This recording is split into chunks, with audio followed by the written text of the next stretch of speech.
I love the story of Joshua in the Bible. He's a character I really relate to. He was the assistant to Moses for most of his life. And so as the people were wandering in the desert, waiting to get to the promised land, he assisted Moses, who was the leader, the "let my people go" leader who brought them out of Egypt. And so for many, many years, until Joshua was an older man himself, he was an assistant. But when Moses died, Joshua became in charge. And it says in the first verses of Joshua 1, chapter 9, God is speaking to Joshua when he gets the job of being in charge. "Be strong and courageous. Do not be afraid. Do not be discouraged, for the Lord your God will be with you wherever you go."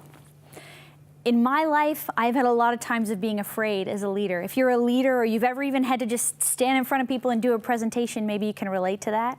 I, for a long time, used to throw up every time before I had to speak in front of people.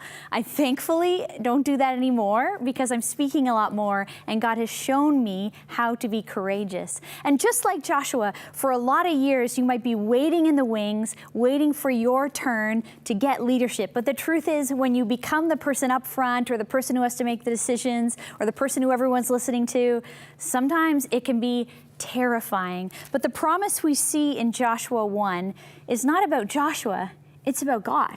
It's that God will be with you wherever you go. That is actually the reason we can have courage. And same for me, when I began recognizing when I would go out to speak that it was actually God who was with me, that He was the one who was faithful and never letting me fall in front of people, I actually began to have more and more courage to do the thing.